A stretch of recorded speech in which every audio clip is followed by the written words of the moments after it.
बुद्धियोगमुपाश्रित्य मच्चित्तः सततं भव. श्रीमद्भगवद्गीता. मोक्ष संन्यास योग नामक हा 18वा अध्याय, 57 क्रमांकाचा श्लोक आणि 1260 ओवी क्रमांक पासून ज्ञानेश्वर महाराजांनी या श्लोकावरती केलेलं भाष्य म्हणजेच भावार्थ दीपिका अर्थात ज्ञानेश्वरी. भगवद्गीता आणि ज्ञानेश्वरी यांचा एकत्रित विचार करत आहोत. किंबहुना श्रीमद्भगवद्गीताच माऊलींच्या मुखातून अभिव्यक्त झाली ती ज्ञानेश्वरीच्या रूपात. कालपर्यंत आपण 56 क्रमांकाचा श्लोक आणि त्यावरचं भाष्य पाहिलं. आज आपण 57 क्रमांकाचा श्लोक आणि त्यावरचं भाष्य पाहू.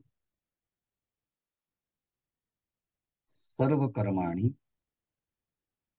चेतसा मयि संन्यस्य मत्पराः बुद्धियोगम् उपाश्रित्य मच्चित्तः सततं भव.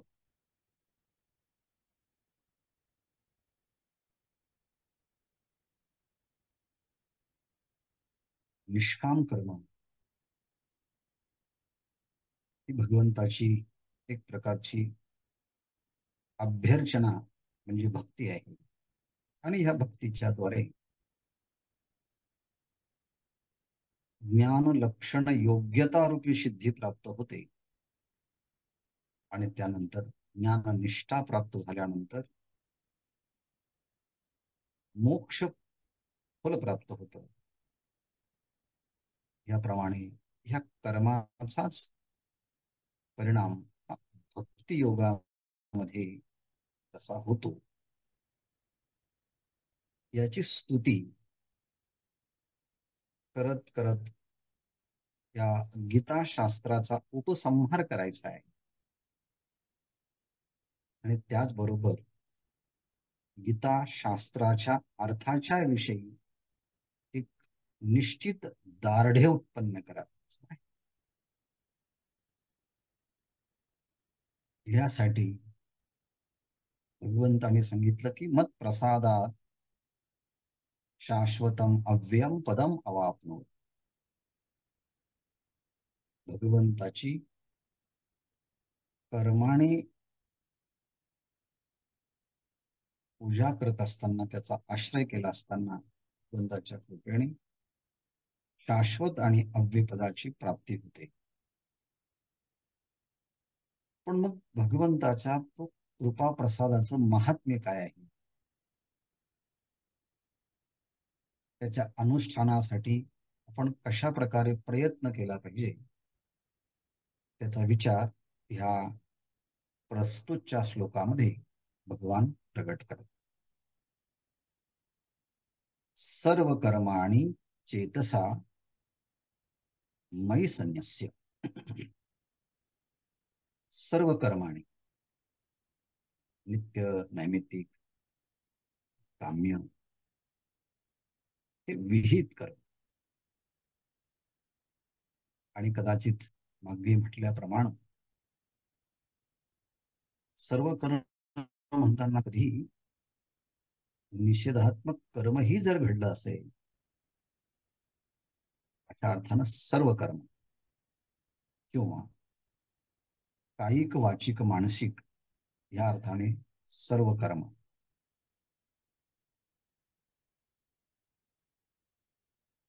किंवा दृष्ट अदृष्ट अर्थाचं प्रतिपादन करणारे सगळे कर्म. सर्व कर्माणि चेतसा. चेतसा त्या चित्ताने म्हणजे विवेक बुद्धीने सर्व कर्माने चेतसा सर्व प्रकारचे कर्म विवेक बुद्धीने भगवंत म्हणतात. मयी संन्यस्य. मयी संन्यस्य म्हणजे भगवंताच्या ईश्वराच्या ठिकाणी संन्यस्य म्हणजे अर्पण करून. आणखी काय करायचं? मत परहा. जगामध्ये सर्वश्रेष्ठ कोण असेल तर ते चेतन परमात्म तत्व आहे असं मनामध्ये धारणा करून बुद्धियोगम बुद्धियोगाचा म्हणजे ज्ञानयोगाचा उपाश्रित्य आश्रय करून बुद्धियोगम उपाश्रित्य मच्चित्त माझ्या ठिकाणी ज्याचं चित्त आहे असा सततम भव नेहमी असा हो की तुझं चित्त भगवंत म्हणतात माझ्या ठिकाणी सतत राहील. तुझ्या चित्तामध्ये माझं चिंतन सतत राहील. मयी चित्त माझ्यामध्ये तुझं चित्त सतत राहील म्हणजे माझ्यामध्येच तुझं चित्त चिंतन करत राहील आणि ते कायम करत राहील. मच्चित्त सततम भव माझ्या ठिकाणी चित्त ठेवणारा कायम हो. You should abide your mind in supreme law. मच्चित्त सततम. सर्व कर्माणि चेतसा मयी संन्यस्य सर्व प्रकारचे कर्म भगवंताच्या ठिकाणी समर्पित करून भगवंतच सर्वश्रेष्ठ आहे असं समजून भगवंताचा आश्रय करून ज्ञान योगाच्या माध्यमातून सतत तुझं चित्त माझ्या स्वरूपाच्या ठिकाणी ठेव. अशा बऱ्याच गोष्टी या ठिकाणी सांगितल्या. चेतसा चेतस म्हणजे चित्त आणि चेतसा असं म्हणताना विवेक बुद्ध्या विवेक बुद्धीच्या द्वारे सत्य काय असत्य काय सार काय असार असार काय शाश्वत काय अशाश्वत काय श्रेय काय प्रेय काय असं ज्या चित्ताला बुद्धीला कळतं अशा विवेक बुद्धीने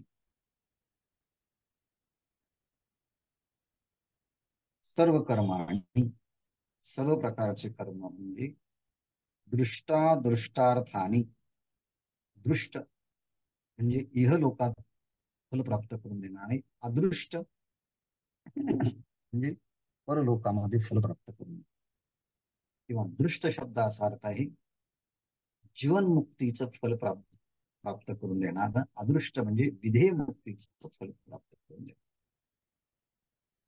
असं सर्व कर्माणी म्हणजे दृष्टादृष्टार्थानी सगळं इह आणि पारलौकिक जीवनमुक्ती आणि पर विधेय मुक्ती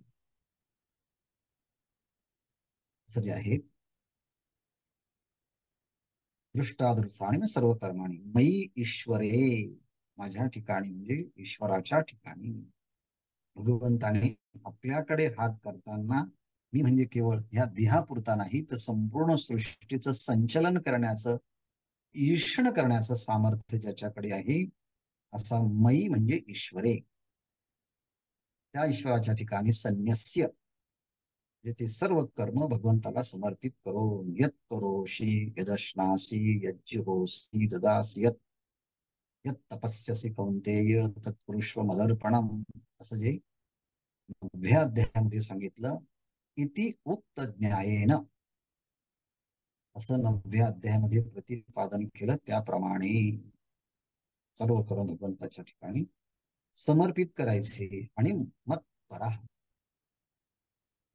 पर म्हणजे श्रेष्ठ भगवंतच सर्वश्रेष्ठ आहे. म्हणजेच कसं अहम वासुदेव हा परहा मी म्हणजे सर्वांच्या अंतःकरणामध्ये राहणारा जो परमात्मा वासुदेव तो कसा आहे परह श्रेष्ठ आहे. यस्य तव सह त्वं मत्परः, सर्वांच्या अंतःकरणामध्ये आहे असा जो परमात्मा, त्या परमात्म्याला तू काय कर, मत्परः सर्वश्रेष्ठ समजून, मय्यर्पित सर्वात्म भाव, भगवंताच्या ठिकाणी कायेने वाचेने मनानं सगळे भाव समर्पित करणं. माझ्या दृष्टीने, विचाराच्या दृष्टीने परमात्मा श्रेष्ठ, भावनेच्या दृष्टीने परमात्मा श्रेष्ठ, आणि कृतीच्या दृष्टीने सुद्धा परमात्मा सर्वश्रेष्ठ. याप्रमाणे मय्यर्पित सर्वात्म भाव, भगवंताचा भगवद्गीतेतला एक आवडता शब्द आहे. मय्यर्पित मनोबुद्धी यो मत भक्त समे प्रिय, जो भगवंताला मन बुद्धी समर्पित करतो, भगवंत म्हणतात तो भक्त मला अत्यंत प्रिय आहे. मय्यर्पित मनोबुद्धी हा शब्द प्रयोग आपल्याला भगवद्गीतेच्या अनेक अध्यायांच्या श्लोकामध्ये आपल्याला हा भेटू शकतो. मत्परहा म्हणजे भगवंत सर्वश्रेष्ठ असं म्हणायचं. बुद्धियोगम, बुद्धियोगम समाहित बुद्धित्वम बुद्धियोगः तम बुद्धियोगम, सर्व प्राणी त्याची बुद्धी समाहित झालेली,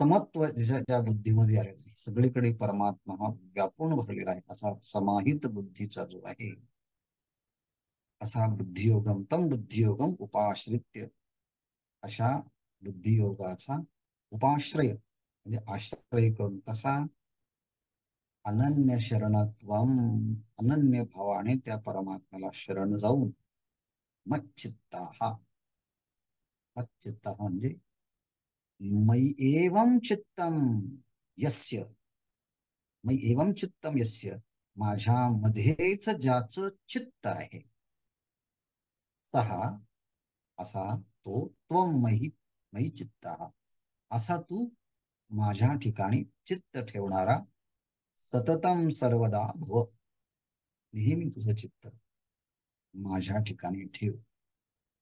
म्हणून माणसाचं शरीर कुठे आहे याला महत्व नाही,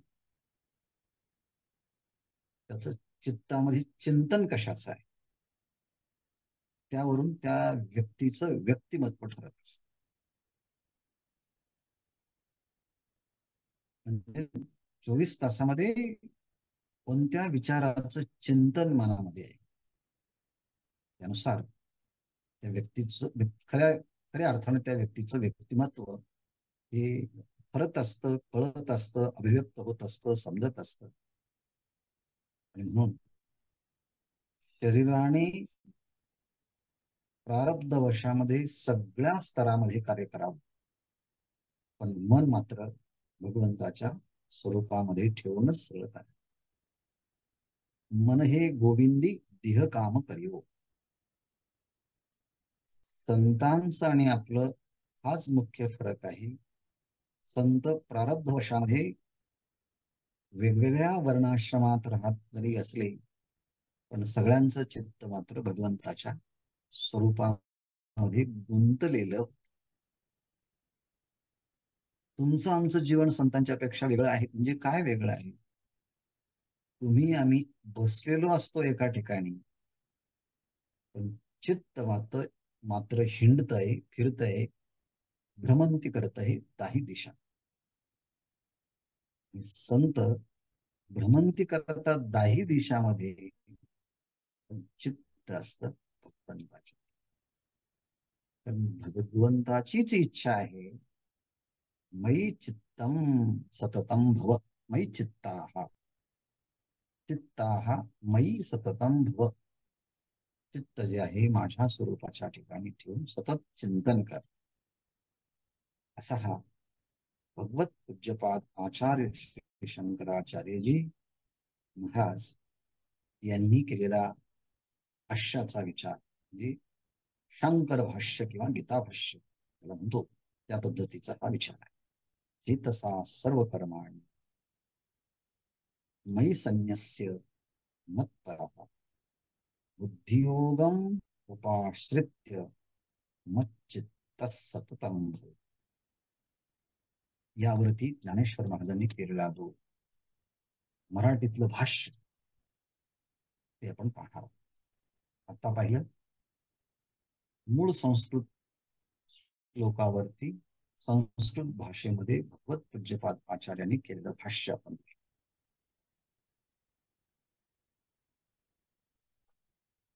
आता पाहणार आहोत ज्ञानेश्वर महाराजांनी केलेलं भाष्य. या कारणेगा तुवा सर्व कर्मा आपुलिया माझ्या स्वरूपी धनंजया संन्यासू कीजे. या कारणे, या कारणास्तव. कोणत्या कारणास्तव? मागची उभी पहा.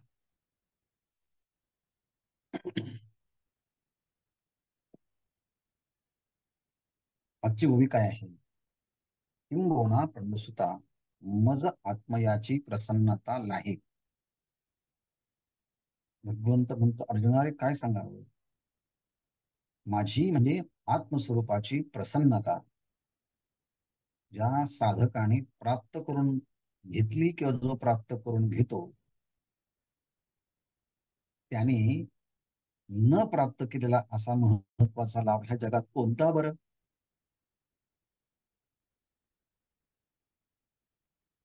कोणता लाभ त्याने प्राप्त करून घेतला नाही?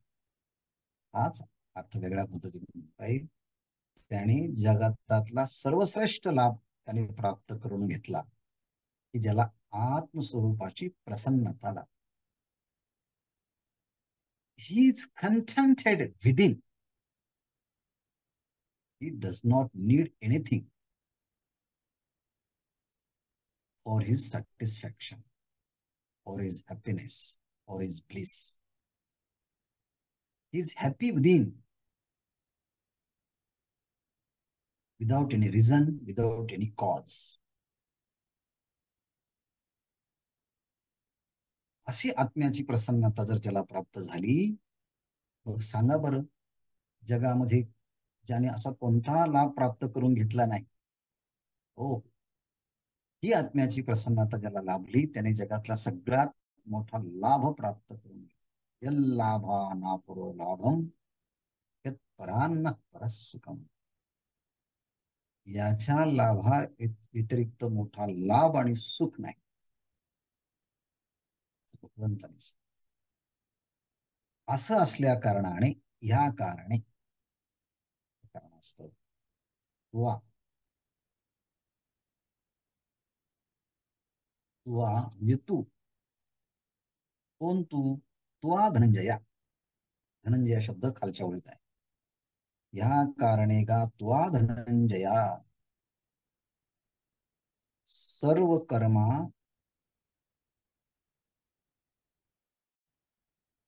आपुलिया सर्व कर्मा माझ्या स्वरूपी संन्यासू कीजे.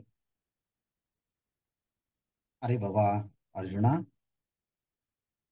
याकरता तू काय कर? आपुलिया सर्व कर्म, आपल्याकडनं जे काही सर्व प्रकारचे कर्म घडतात ते माझ्या स्वरूपी संन्यासू कीजे. माझ्या ठिकाणी ते संन्यास कर, म्हणजे माझ्या ठिकाणी समर्पित कर. माझ्या ठिकाणी समर्पित कर, माझ्या ठिकाणी सोड. असं काय म्हणायचं? याचं कारण संपूर्ण सृष्टी परमात्म्याने निर्माण केली. सृष्टीत मी असल्यामुळे मलाही त्याने निर्माण केलं आणि माझ्याकडनं घडणारे जे काही कर्म आहेत त्या कर्माची उपयोजना देखील त्यानेच मला करून दिली. आणि माझ्या प्रत्येक इंद्रियांच्या कृतीच्या पाठीमागे जी प्रेरणा आहे ती त्या परमात्म्याचीच आहे. म्हणून मी जे काही कर्म करतो आहे हे त्याच्यासाठी करतो आहे. म्हणून त्या परमेश्वराच्या प्रसन्नतेसाठी मी कर्म, माझ्या वाट्याला जेही आला असेल या पवित्र भावनेने मी परमात्म्याच्या हातचं एक साधन आहे म्हणून आपल्याला कर्तृत्वाचा अभिमान होत नाही. आणि जे काही मिळेल तो भगवंताचा प्रसाद म्हणून मी स्वीकारेल, एवढ्याने कर्तृत्वाचा फलास्वाद निर्माण होतो. हे दोन प्रकारचे बंधन आहे, कर्तृत्वाचा मद आणि कर्मफळाचा आस्वाद. भगवंताला कर्म समर्पित करायचे म्हणजे भगवंतानेच माझ्याकडून हे कर्म करून घेतले म्हणून भगवंताला समर्पित करायचे, मी त्याच्या हातातलं एक साधन आहे असं म्हटल्याने कर्तृत्वाचा अहंकार नाहीसा होतो. जे काही भेटेल तो ईश्वर प्रसाद, फलास्वाद, कर्मफलाची अपेक्षा ही नष्ट होते. याकरता धनंजया आपुल्या सर्व कर्मा माझ्या स्वरूपी संन्यासू की जे आपल्या हातून भेटणारे सगळे कर्म जे आहे ना ते माझ्या ठिकाणी समर्पित कर बर का. परी तोची संन्यासू विरा करणी एचा झणे करा आत्मविवेकी धरा चित्त वृत्ती. हे काय होतं, एखादं महत्वाचं वाक्य मोठ्या व्यक्तींच्याकडनं आपण ऐकलं की ते आपलं अपील होतं आणि आपण ते जसंचे तसं वाक्य उच्चारतो आणि तसं करायला सांगितलं म्हणून तसं करतोही. पण त्या कर्माच्या पाठीमागे, करण्याच्या पाठीमागे अशा प्रकारची भावना आहे का, तशी प्रामाणिकता आहे का, तेवढ्या तात्विक भूमिकेने करतो का. म्हणून भगवंत पुन्हा त्याची त्या संबंधाने सूचना करतात. हे वीरा, हे वीर असणारे अर्जुना, परितोची, परितोची म्हणजे सर्व कर्म संन्यास, हे सर्व प्रकारचं कर्म भगवंताच्या ठिकाणी समर्पित करणं,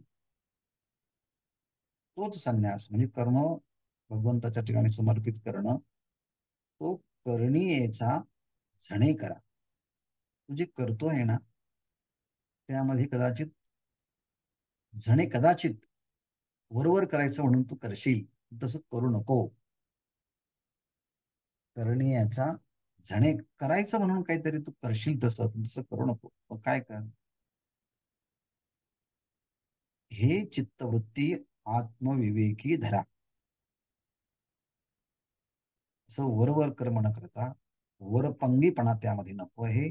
तर कर्म करत असताना त्या आत्मविचाराकडे चित्तवृत्ती लाव. हे चित्तवृत्ती आत्मविवेकी धरा. आत्मसंबंधाचा जो विवेक आहे, ह्या जगामध्ये शाश्वत नित्य केवळ परमात्माच आहे. सगळ्या कर्माचं फल देणारा कर्माचा साक्षी तोच आहे. मग मी कितीही माझ्या पद्धतीने कर्म केलं तर मला फळ मात्र माझ्या इच्छेनुसार भेटणार नाही, त्याच्या इच्छेनच भेटणार आहे. म्हणून मी कर्म ही सत्याला उद्देशून करेल, परमात्म्याला उद्देशून करेल. माझ्या वैयक्तिक रागद्वेषाने निर्माण होणाऱ्या इच्छांच्या परितृप्ती करता मी करणार नाही. म्हणून चित्तवृत्ती आत्मविवेकी धरा. आत्मविचाराकडे त्या चित्तवृत्तीला ठेवून म्हणजे उदात्त विचाराने, संतांनी ज्या विचाराने कर्म करायला सांगितले त्या विचाराने, भगवंताने ज्या विचाराने कर्म करायला सांगितले त्या विचाराने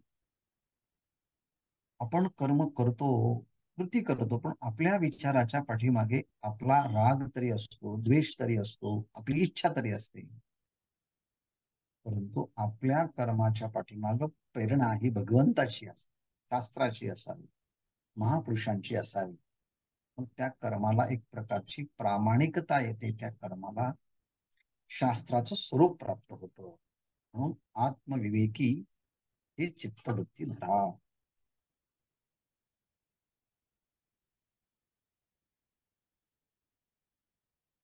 मग काय होणार आहे, मग तेने विवेक बळी आपण पे कर्मा वेगळे माझ्या स्वरूपी निर्मळे देखिजे.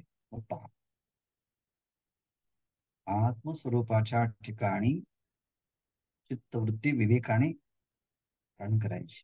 म्हणजे काय करायचं?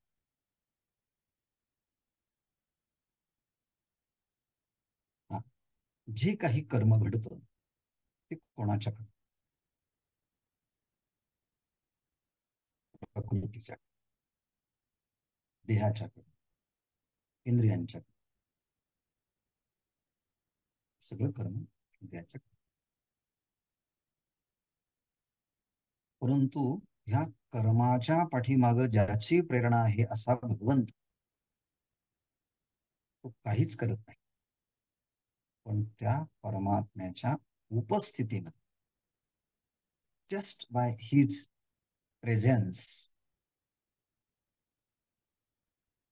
Mind functions.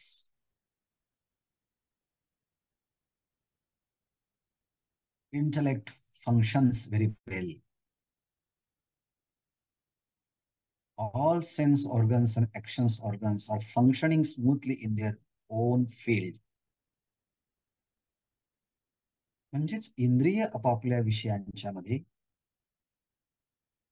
खेळतात, रमतात. विषय तरी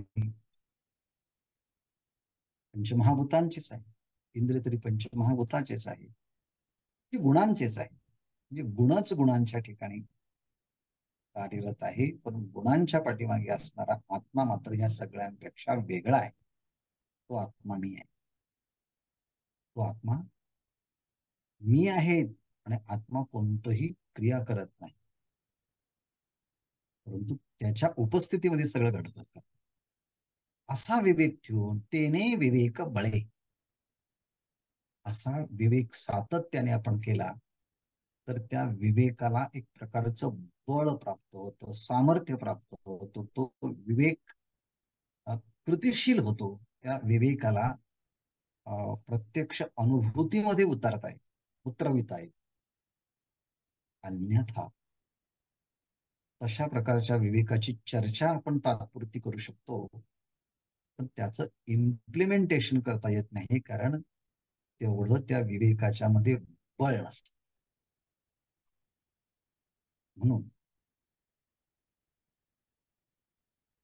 तेने विवेक बळे, असा विवेक पाहिजे की त्या विवेकाच्या मध्ये पुन्हा संशय नको, विपरीत भावना, संशय विपर्य रहित असा जे विवेक बळ आहेत, त्या विवेक बळाने काय करायचे? आपण पे कर्मा वेगळे.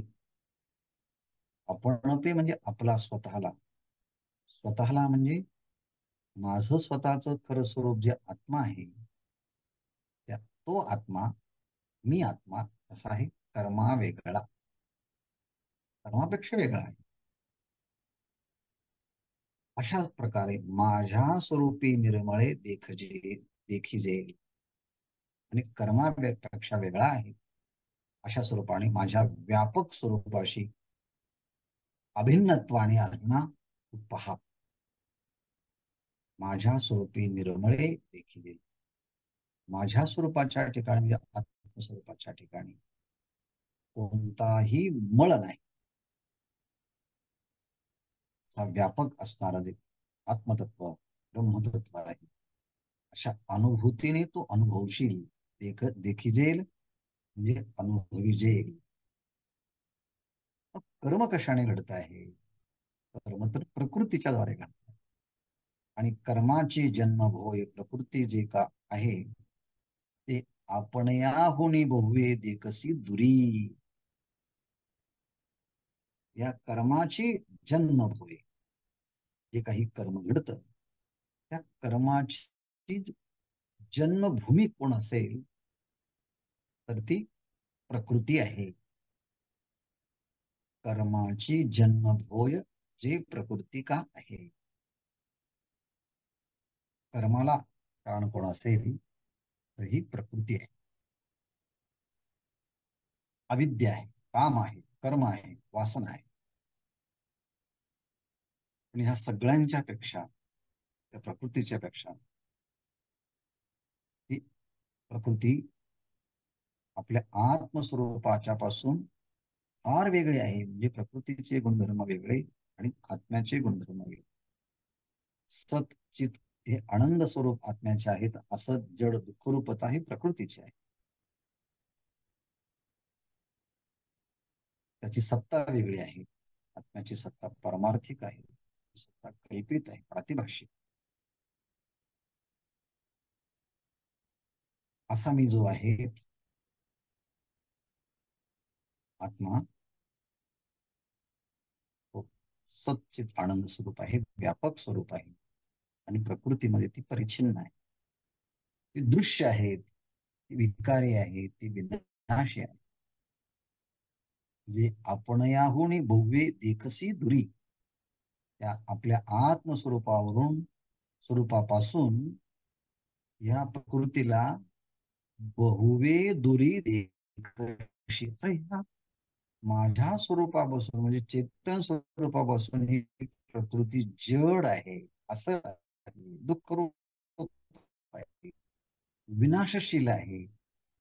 मात्र तो द्रष्टा स्वरूपाचा आहे, तो अविकारी आहे, तो अविनाशी आहे. असा विवेकाचं बळ प्राप्त झालं असताना कर्माच्या पाठीमागची भूमिका येते.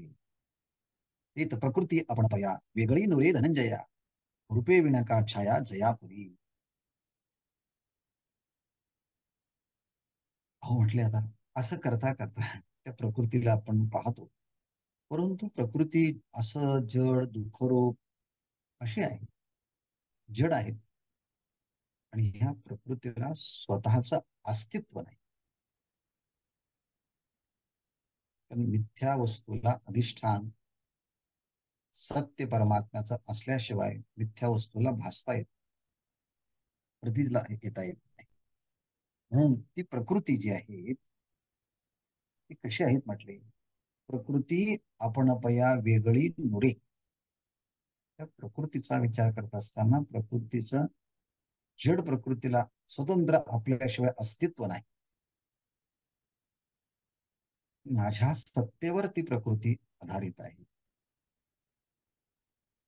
मी नसेल तर प्रकृतीला कोणी आश्रयच नाही. कशाप्रमाणे, रूपे विन छाया जियापरी. जयापरी रूपे विन छाया वेगळी नुरे. जर माणसाचं विशिष्ट रूपच नसेल तर सावली कशी काय पडणार. ज्या अर्थी सावली पडते आहे त्या अर्थी ही सावली ज्याची आहे त्याचं विशिष्ट रूप आहे. परंतु व्यक्तीच नाही, नुसती सावली पडली तर सावलीला स्वतंत्र अस्तित्वच नाही. तसं प्रकृतीला दे चेतन तत्वाच्या व्यतिरिक्त स्वतंत्र अस्तित्व नाही. चेतन तत्व निघून गेलं की प्रकृतीला काही अस्तित्व नाही. आणि म्हणून या आत्मतत्वाच्या पुढे प्रकृती ही प्रतीती मात्र आहे. ऐसेनी प्रकृती नाशो झाली या कर्मसन्यासू निफजेल अनायासो सकारणो.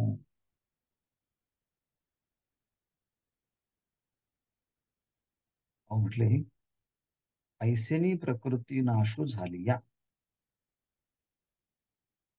देह आत्म्यापेक्षा वेगळा आहे.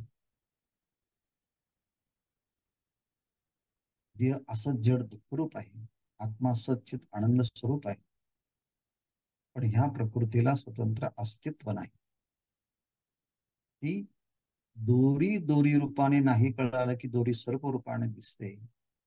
तसा आत्मा आत्मरूपाने कळाला नाही की तो देहाच्या रूपाने प्रतीतीला येतो. पण एकदा की आत्मा आत्मा आहे असा कळाला की मग देह दिसत असूनही त्याच्या सत्यत्वाविषयी मोह होत नाही. तो जाणारच आहे. शब्द बरोबर आहे का, आपल्याला स्वतःला जाण्याची जेव्हा वेळ येते तेव्हा मनुष्य खूप अस्वस्थ. पण हाही विचार केला की प्रकृती निर्माण झाली आहे तिचा कधी ना कधी नाश होणार. तिथे नाश म्हणजे मिथ्या प्रतीती मात्र आहे. सत्यत्वाचा आता त्याविषयी भ्रम राहत. म्हणून ऐसेनी प्रकृती नाशू झाली या, त्या प्रकृतीचा बाद म्हणजे प्रतीती काळामध्ये सुद्धा ती खोटी आहे असा निश्चय झाल्यानंतर तीच प्रकृती आपण वेगळी नुरे धनंजया, ती वेगळी राहतच नाही. ऐसेनी प्रकृती नाश, याप्रमाणे प्रकृतीचा नाश म्हणजे बाद झाला असताना कारणाचाच नाश झाला तर कार्याचा नाश आपोआप होतो. म्हणजेच निफजेल अनयासू सकारणू, म्हणजे कारणाचा नाश झाला की प्रकृतीच्या द्वारे निर्माण होणाऱ्या कार्याचा आपोआप नाश होतो. आणि तो नाश झाला की त्यालाच खऱ्या अर्थानं कर्मसन्यास म्हणतात. कारणासहित कार्याचा नाश.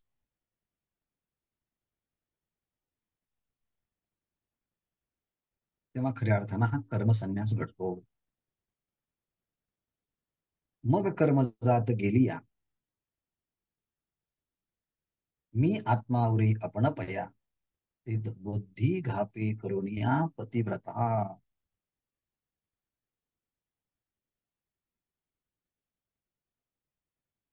याप्रमाणे आत्मस्वरूपाचा विचार करत असताना कर्मजात, कर्मजात शब्दाचा अर्थ आहे जेवढे आपल्याकडनं दृष्ट अदृष्ट कर्म घडतात, जेवढे आपल्याकडनं कायिक वाचिक मानसिक कर्म घडतात, जेवढे आपल्याकडनं श्रौत आणि स्मार्त कर्म घडतात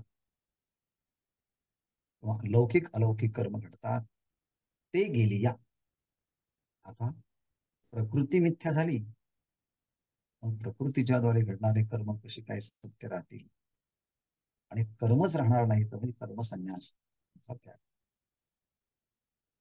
असे सगळे कर्म आपल्या स्वरूपापासून दूर गेले, मिथ्या ठरले. मग खाली काय वृत्त सत्यत्वाने आपण पया मी आत्मा उरे, स्वतः करता फक्त सत्यत्वाने आत्माच उरतो. आत्माच उरतो म्हणजे आत्मा आहेच, मीच सच्चिदानंद स्वरूप आहे, सत्य आहे. प्रकृती काल नव्हती, उद्या नसेल, आज आहे पण ती सारखी जात आहे असा निश्चय झाल्यामुळे हरी फक्त शुद्ध आत्मतत्व होतं. आपण पया मी आत्मावरे, आपल्या स्वरूपाला फक्त आत्माच खाली शिल्लक. मग त्या आत्मस्वरूपाच्या ठिकाणी काय कर म्हटले, ते तर बुद्धी, बुद्धी पतिव्रता करून आत्मा घापे, आत्मस्वरूपाच्या ठिकाणी त्या बुद्धीला स्थिर कर. काय म्हणायचं आहे, बुद्धीला पतिव्रता करायचं. पतिव्रता शब्दाचा आहे पती हेच जिच्या जीवनात व्रत आहे, ती पतिव्रता. त्याप्रमाणे आत्म्याच्याच ठिकाणची बुद्धी आता स्थिर होईल, दुसरी कुठेच स्थिर होणार नाही. मग समजायचं की तिला काय उपमा द्यायची, तर तिला उपमा द्यायची ती पतिव्रता माऊलीप्रमाणे. She completely devoted and dedicated to the supreme law.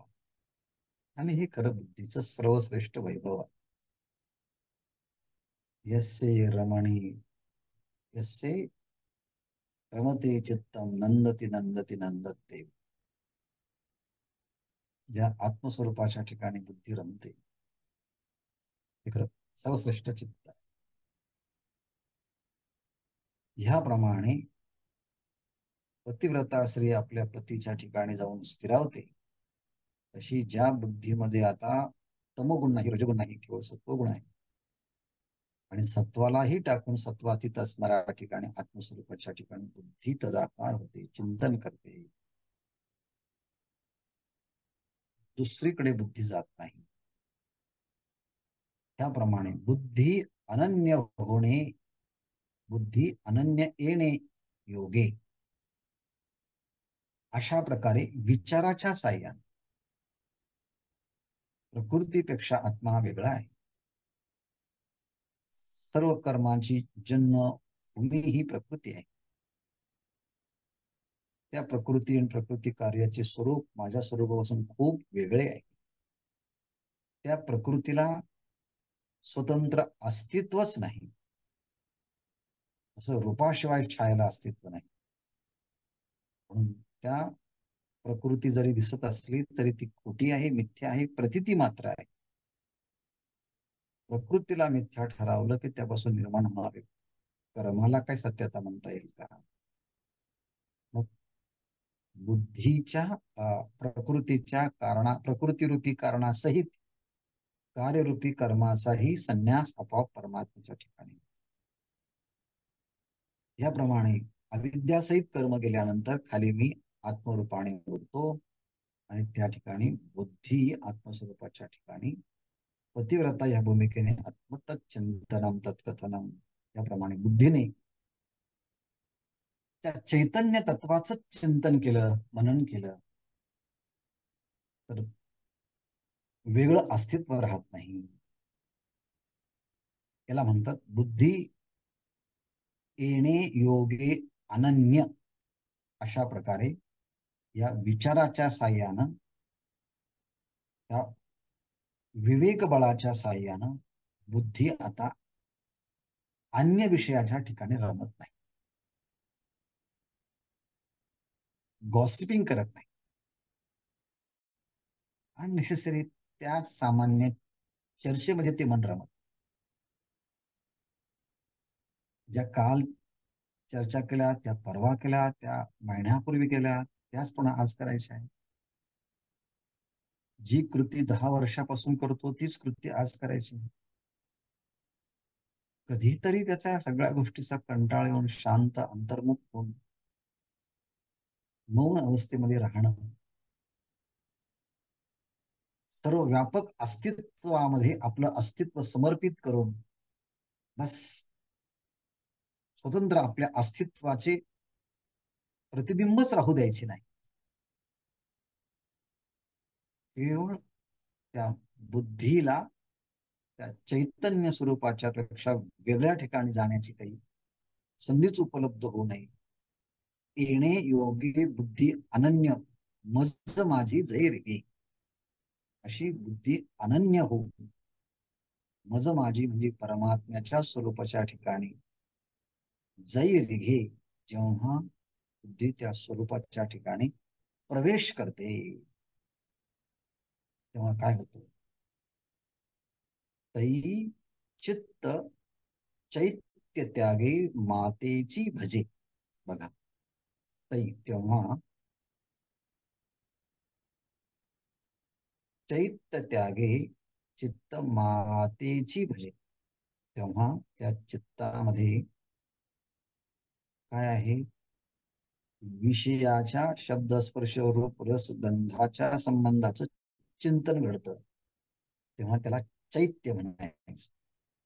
परंतु आता त्या चित्ताचं विषयांच्या विषयी असणारं चिंतन जे आहे, विषय चिंतन आहे, ते विषय चिंतन चित्ताने टाकून दिलं. चैत्य त्यागे. कारण विश्चित्त त्यामध्ये तकार हा विषयाध्यास आहे. त्या कंटाळा आला त्या चित्ताला त्याच विषयाचं चिंतन. म्हणून लोक म्हणतात ना, बस कंटाळलो मी या सगळ्या गोष्टीला, त्याच त्याच त्याच त्याच आता जरा मला नवीन वेगळ्या गोष्टीचा अनुभव घ्यायचा. अनेक लोक असं बोलतात. असं चैत्य त्यागे, त्या चित्ताने विषयाच्या चिंतनाचा त्याग केल्यानंतर ते चित्त काय होतं? मातेची भजे. मग परमात्म्याच्या स्वरूपाचं ते चिंतन करतो, मनन करतो. तच्चिंतनम तत्कथनम. त्यातच ते रमतं, त्याची चर्चा विषयी ऐकलं जातं, त्याच्याविषयी बोललं जातं, त्याच्याविषयी स्फूर्ती केली जाते. याप्रमाणे ऐसे चैत्य जाते सांडिले. याप्रमाणे त्या चित्ताने सगळ्या प्रकारच्या विषयाचं चिंतन सोडून टाकलंय आणि त्या चित्तामध्ये फक्त एकाच परमात्म्याचं चिंतन आहे. विषय तो त्यांचा झाला नारायण नावडे जनधन माता पिता. याप्रमाणे चित्ताने विषयाचं चिंतन सांडलं टाकलं.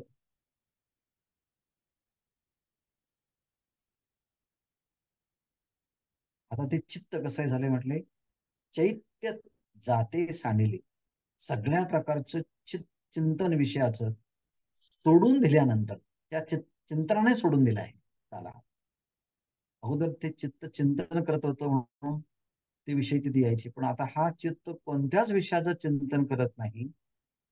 तेव्हा ज्याचं चिंतन करायचं त्या विषयानेच या चित्ताला सोडून गेलं. सांडिले, सोडलं. कोणी सोडलं? चैत्य जाते, सगळ्या प्रकारच्या विषयाच्या चिंतनाने ह्या चित्ताला सोडून गेले. मग ते खाली निर्विषय झालेलं चित्त, भगवंत म्हणतात माझ्या चित्त माझ्या ठाई जडले.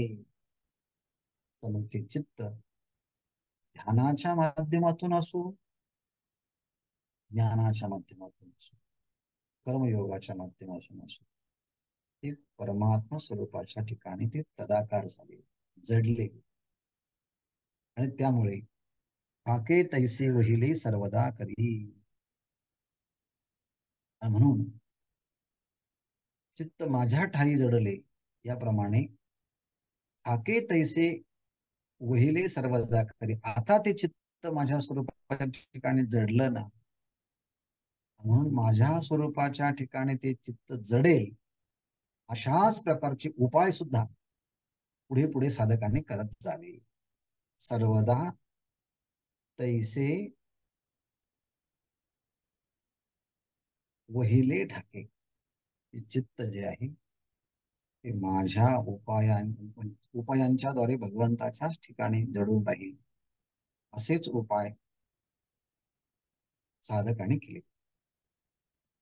याने काय होणार आहे, असे प्रयत्न करत करत करत जर गेले तर ते मन की एकदा भगवंताच्या चित्त भगवंताच्या स्वरूपाच्या ठिकाणी राहायला लागलं की मग भगवंताचीच कृपा त्या साधकावरती होते.